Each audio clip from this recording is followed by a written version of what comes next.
Welcome to the Set to Lead podcast, the online mentoring platform for emerging and current leaders. My name is Marianne Samdi, leadership coach and talent development expert, and I will be your host. Welcome to the show, Jason. Hey, well, it's great to be on and talk to you and your fantastic tribe, and happy holidays to everyone. Happy holidays. Happy holidays. Ho, ho, ho. Yes. The focus of today's show is trust building.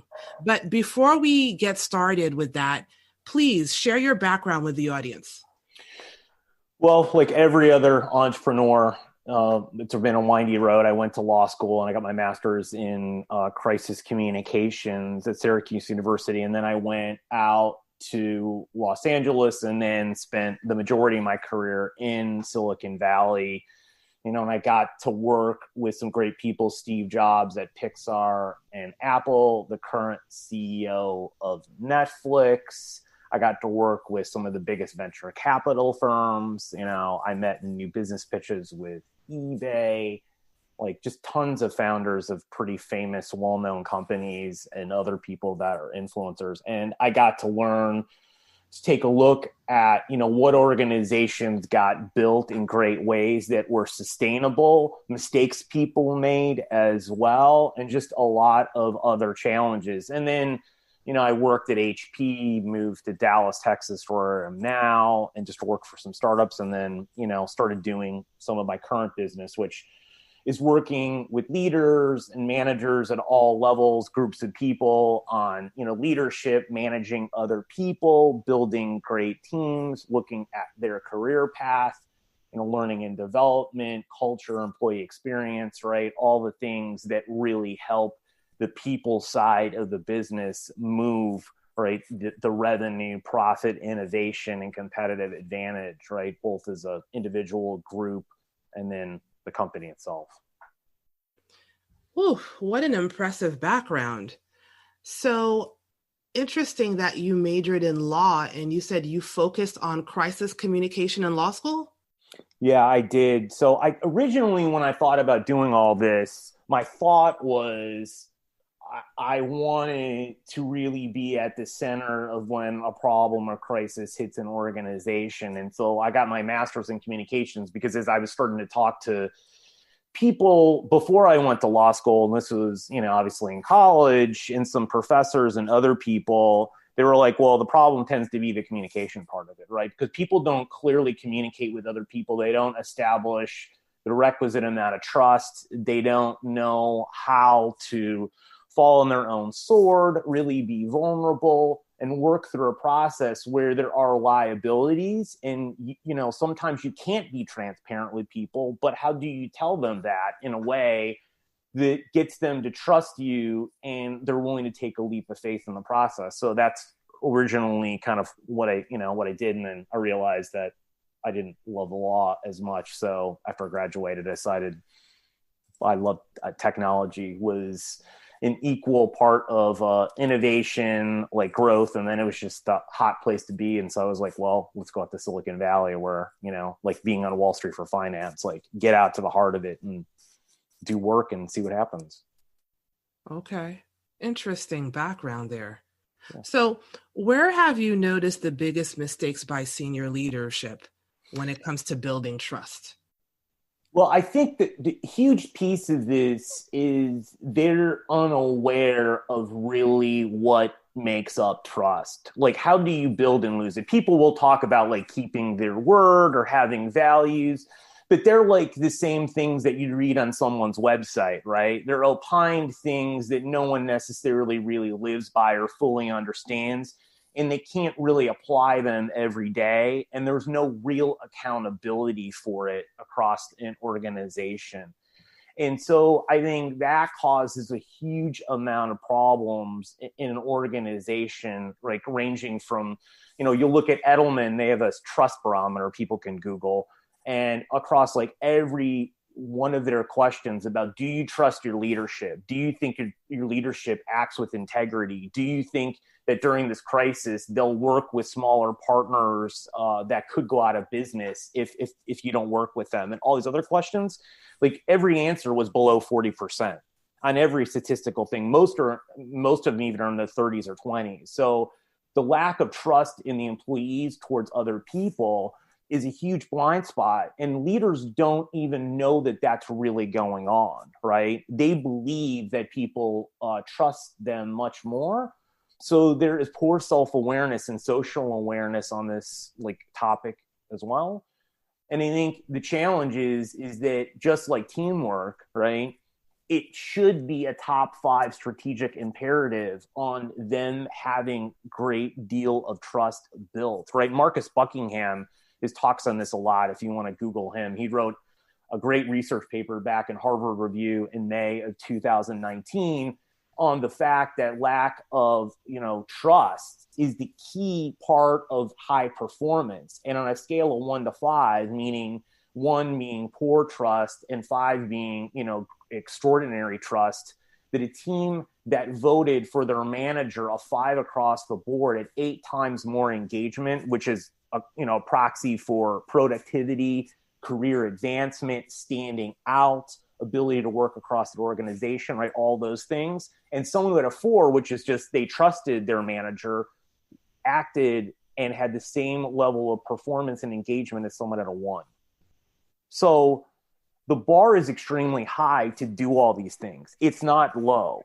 So unless you fully understand how you build it, where you go wrong, hold yourself accountable, and then have a strategic plan about how to do this and where to apply it across the organization, like there are significant ramifications. And I think people just overlook this, but I think COVID has really heightened this for a lot of people because they had a crisis thrown at them that was about them living or dying and how an organization like how to react to this.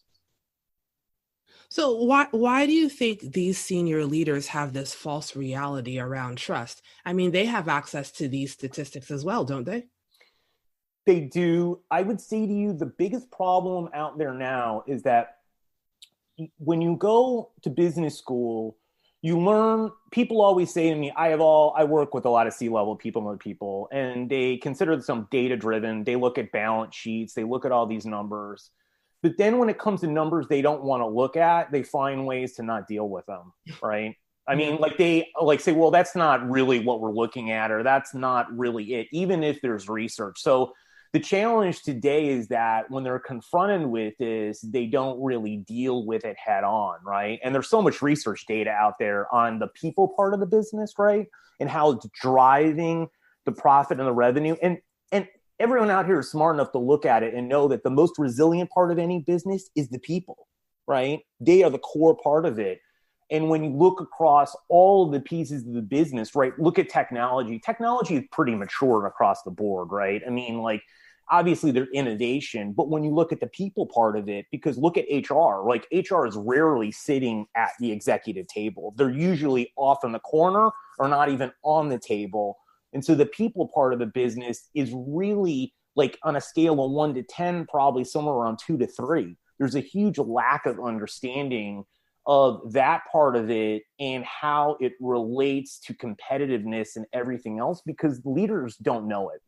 Most leaders, I mean, they're not investing in themselves. They're not taking leadership training. They're not, really trying to figure out all of these things. There are some, and you're seeing those companies do exceptionally well in this time.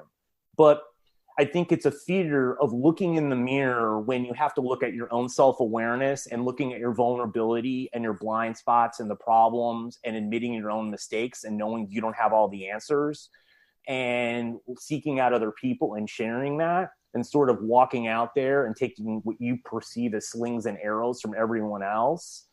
And I think people hide and they don't want to deal with it because it is the hardest thing to do both personally and professionally is to do that, right? Is to really show your humanity and be vulnerable.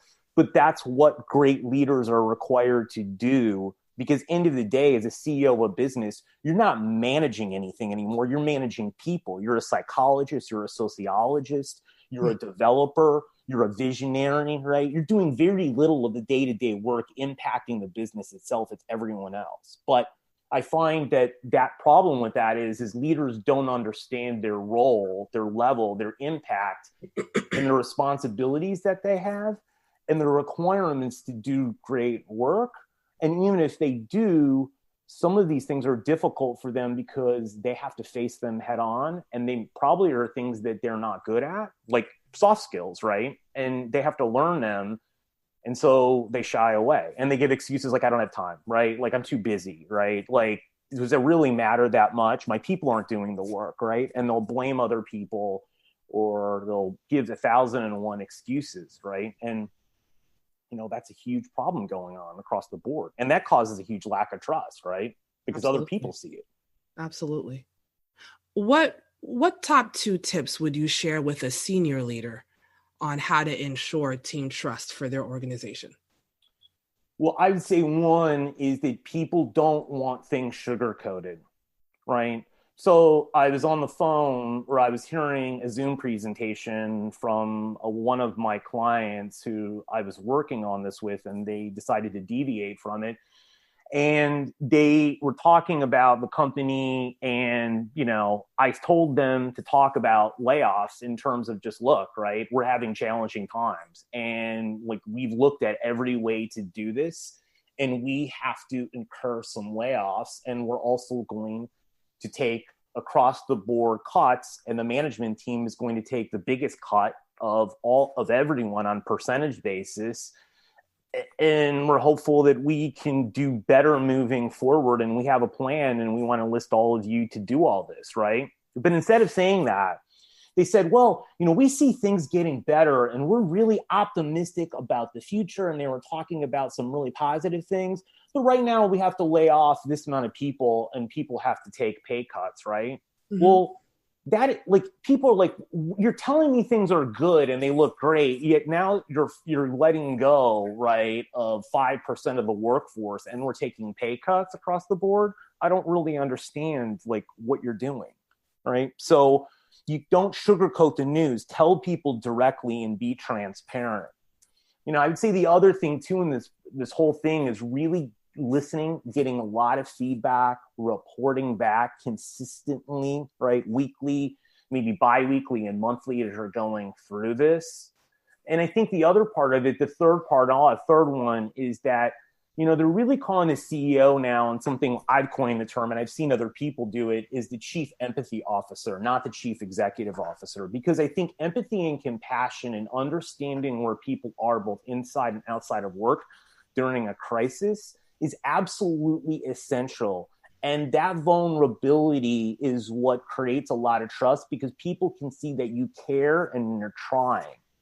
Mm-hmm. And you're communicating that in a clear fashion with some level of emotion as you're doing it, so you can be where they are, not like, sympathy, like, oh, it's really poor for you, but, we're managing through this, right? No, it's empathy, meaning you're trying to stand in someone's shoes to the best of your own ability to do that, right? And I think when you start doing those things as a leader, you see a significant sea change, right? Like, what's going on around you. And they seem pretty simple, but in they did a review, or they sent out a survey after the example I just gave you. And like, half of the employees gave a poor, or on a scale of 1 to 5, 5 being, really good and 1 being horrific, they gave it a 3 or under on the presentation, right? And like, ability of do you trust your leader? Did you feel compassion, and like some other things? And that was like, and they shared the data with me, and I'm like, well, of course, right? Like, how can I trust someone who doesn't tell me how it is? They're trying to make it seem better. Like, you talk about like these sandwiches people call by, oh, I'll say something nice, then I'll say something bad, and then I'll say something good. Well, people just want the truth, and they want to be transparent about it. And go on. So Jason, I would assume from the senior leader's perspective, maybe they're not so transparent because they're afraid that if they share the message, there'll be a lot of confusion within the population. So how do Totally. they position their message by being one transparent, but also being sensitive to causing confusion and low morale because of the news? Well, I think it's really interesting to look at this because over the years, I've had senior leaders go out and say to company in a variety of situations, things like, I don't have all the answers. I need your help. I need to enroll your advice, your opinions, your thoughts, and your feelings. Or saying something like, we're going through a tough time. And right now, we don't have an exact plan. We're working on it, but we need to enroll you in the solution. Mm-hmm. All of those times, and there have been times when it's been with partners, many different, what's happened is the feedback has always been fantastic. Mm-hmm. People have enrolled in it. People have been helpful. People have taken leaps of faith. They've been much more patient. Why? Because that's the truth. No one has it all figured out, right? I mean, I talk to people all the time for COVID, smart analysts, influencers, all these people, they've been wrong. They all tell me no one knows. We have to try things. We're not really sure of the impact, right? Well, us too, everyone listening knows that as well. So when we have leaders telling us things when we know aren't really accurate, or we're like, well, how would you know that? It builds distrust. So I think telling people what it is now, at the same point, you have to take some action, right? And you have to be engaged, and you have to be caring, and you have to be doing the things to then support the things that you're talking about moving forward, right? Because essentially, when you think about it as a leader in a time of crisis, hope is your most valuable asset, right? I mean, you could say it's equal with trust, but it really is, because you're trying to get people to buy into a future state and how to get there. And you need them to be resilient, innovative, agile, and willing to do whatever it takes to get there. And that is possible, right? I mean, well, as long as your organization is in a point where it's like in a horrific place, right? But that was a problem even before this. You can get there, but you can't if you don't do that. So I think that you just have to realize that although it's scary, everyone's thinking what you're thinking, and they will be on board. And really the key, like Brene Brown said, is that vulnerability is the key lever for an executive, right? A is the most powerful state one can be in. And I 1,000 times believe that. I've seen it in action, and I've seen it work extraordinarily well and make people's career. One speech, one time, when they had to put everything on the line, right? Comparatively, the other ways, people have lost a lot or done extremely poorly. So let's take it down a level. So we talked about what senior leaders can do to build more trust. Are there any tips that you can share for a middle manager or supervisor to help them ensure trust with their direct reports? Sure. So when you take a look at trust, right, and you break it down, Charles Feltman, I think, had a great way. He wrote a book. I think it's The Thin Part of Trust, or The Thin Line of Trust. I can't exactly remember.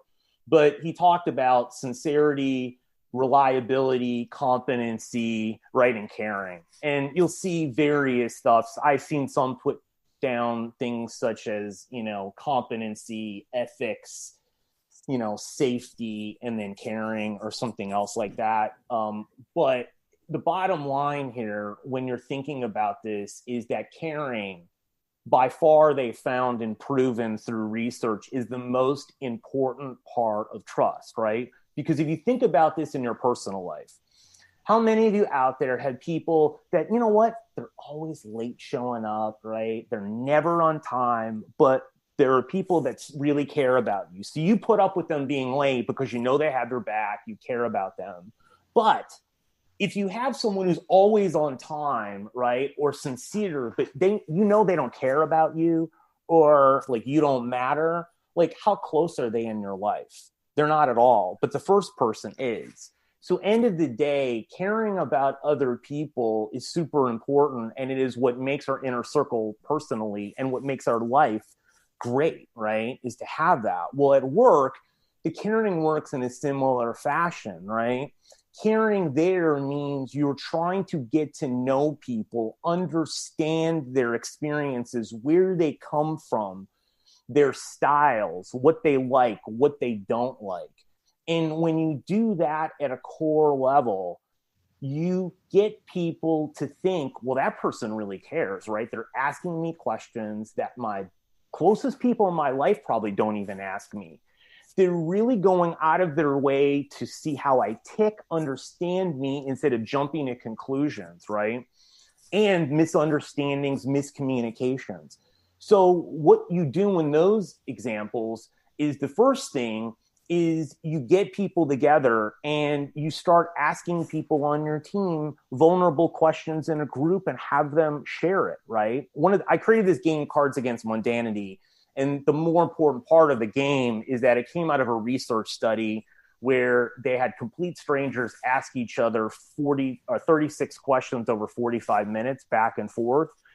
And 30% of the people said that they created the closest relationship of their life, right? These are pretty vulnerable questions in 45 minutes. That's 30% of people with a complete stranger, right? And they've, done dozens and dozens of those research studies across groups, ethnicities, religions, ages, and the result set had been the same.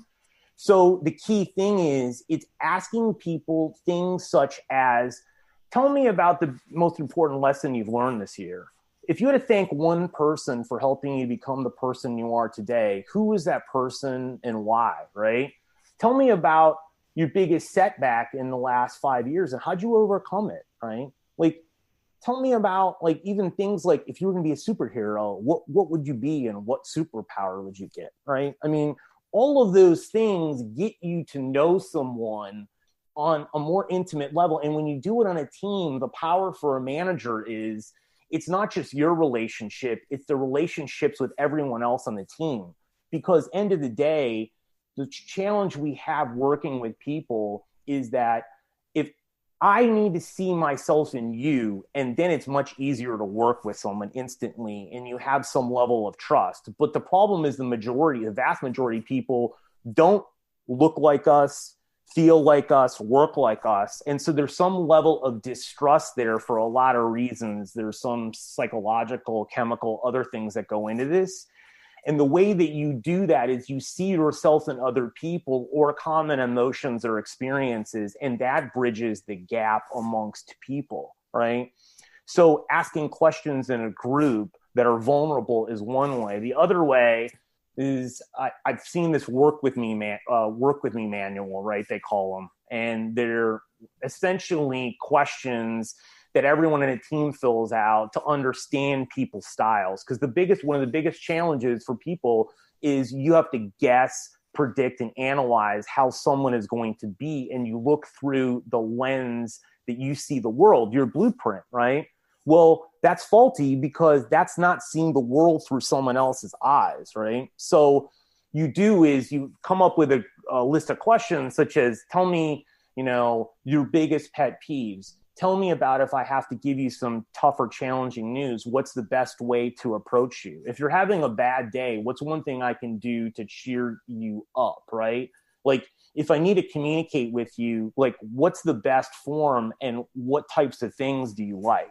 Well, then you can start to serve it up, right? Doing well. And I would say the third thing, a quick thing to do is just really, it's to give people peer recognition, right? It's to have people go around on your team and once a quarter and thank one person on the team for helping an individual, state what they did and why, right? Well, that shows gratefulness. And you can also do it where you give everyone 5 minutes and they can thank someone in the company that's not on their team or even external.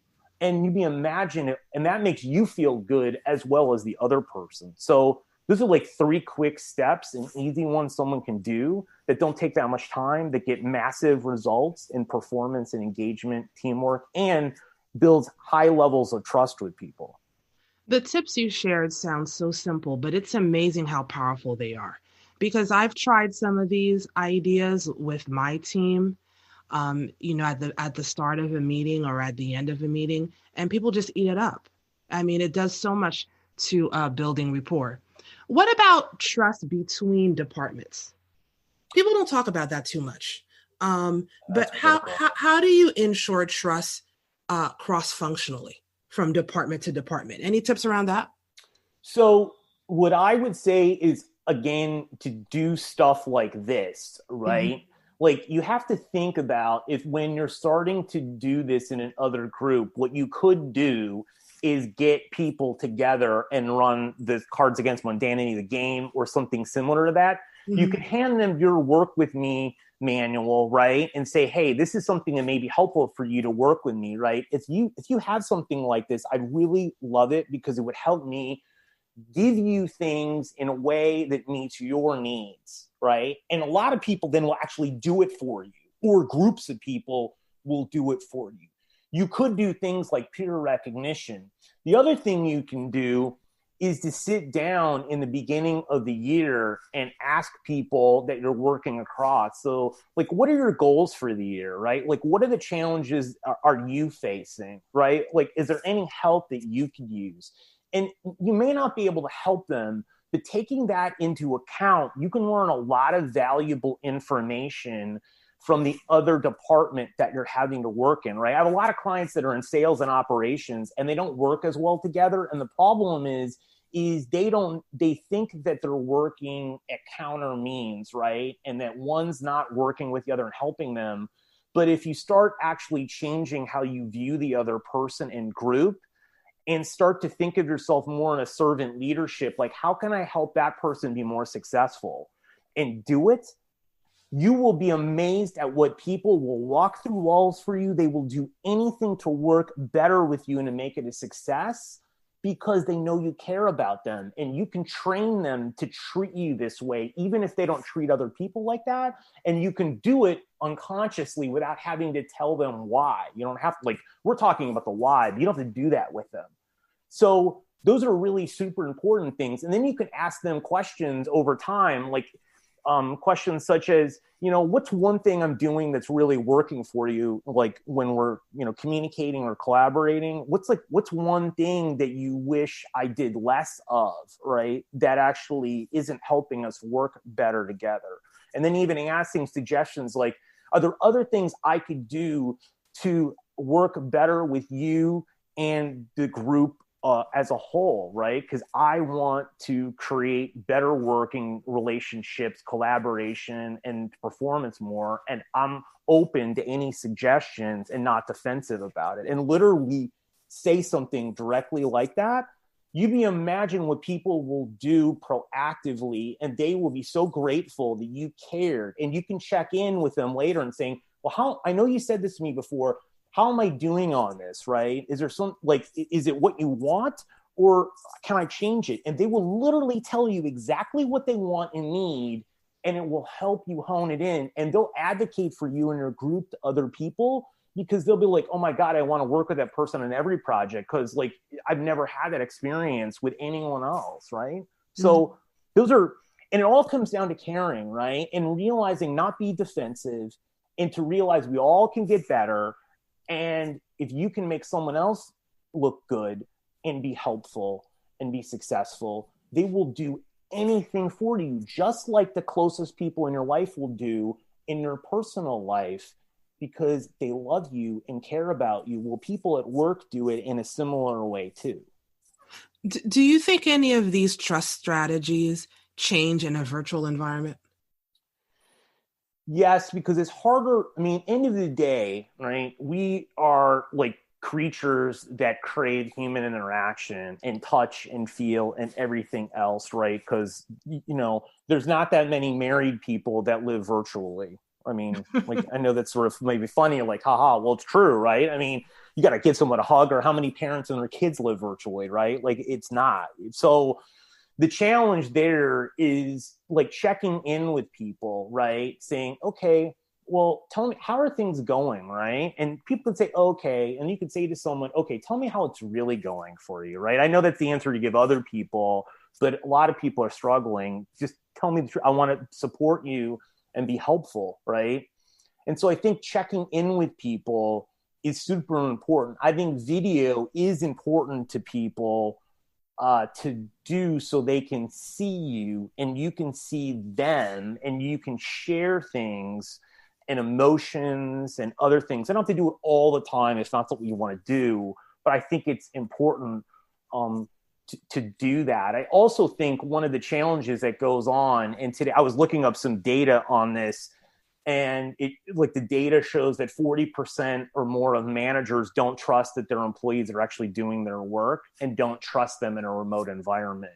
Yeah. And I think one of the challenges is we have to attribute positive intent to people and assume they're doing well instead of assume that they're not. And part of how you do that is clearly communicate with people accountability, understand their working styles, have direct conversation on rules and everything else as we're going in this environment, so you can be clear on your expectations, especially if you're a manager or you're having to work across groups of people and things come up, right? And you need to understand that, right? Because someone might have childcare in the middle of the day or some other crisis, and so they might not be working 8 to 5 or 8 to 6, right?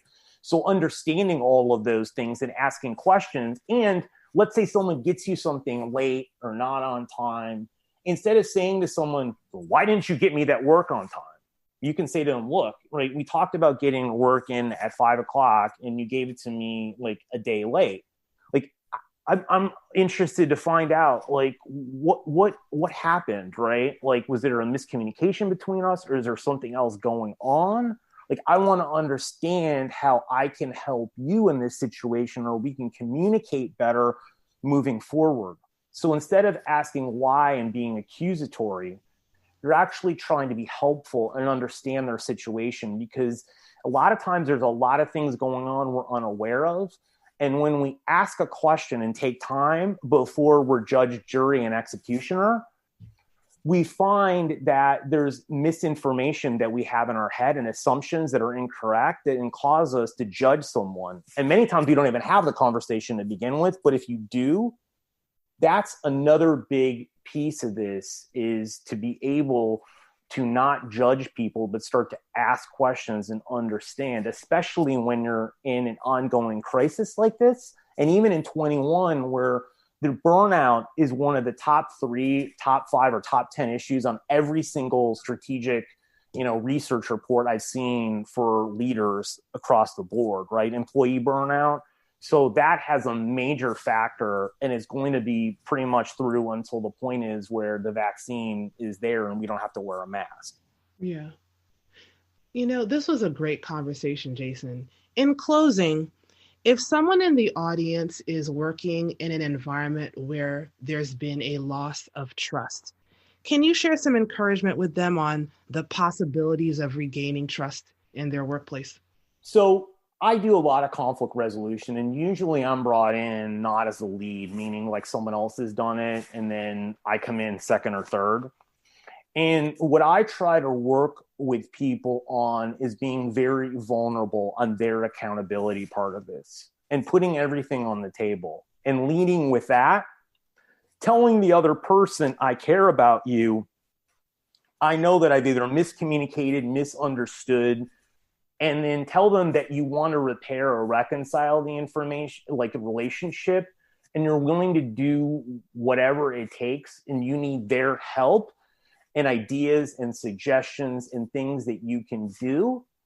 And then the conversation will go really well, and keep it to a point where it's positive. It's not about blame. It's about moving forward, and then get the things the person wants you to do and continually work on it, and be accountable and check in. And then as you're going through this, start to really get to know them. Like, ask them about their experiences in their life and how they grew up, and their family and all the rest of this stuff, to really understand, right? Because then what happens is that if they know you're caring and engaged, no relationship repair is going to go perfectly, right? I mean, you're going to have ups and downs. Like when I work with people for behavioral change, right?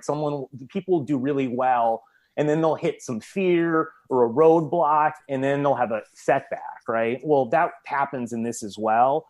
So you want to build enough caring that someone will go through the process of this with you to make it significantly better and take the ups and downs, right? And this could mean, like, I look at reconciliation between people as someone who doesn't really even have a relationship with you really well that you want to get better on, all the way to someone who you have a really bad relationship with that you need to get better. Really, the process is pretty similar, but you just need to lead on it, lead with vulnerability and accountability for your part on it. And it opens the door for them to feel like it's safe enough that they can share things with you and have a real honest conversation. And the key thing there is to not get defensive, not to blame, even if it's true, because it will just have that other person armor up and put on a shell, and they won't be willing to do that. So you'll lose out, right? And that's the key thing here is you need to have great relationships with people to work and for your performance. So part of this in building these and repairing these relationships should be selfish, that you need them to do great work and to get the best out of yourself. Man, thanks, Jason, for stopping by. That was good stuff. That's all the time we have today, unfortunately. Let the audience know how they can follow you. Sure. You can go to my website. It's jasontreu.com. That's jasontreu.com. And then you can get the game I mentioned, Cards Against Mundanity, at cardsagainstmundanity.com. And then I have a book called Social Wealth on Amazon on how to build great relationships that, may be helpful as well. And then I have some blog posts and other stuff and videos to watch as well that may be of value. Thanks, Jason.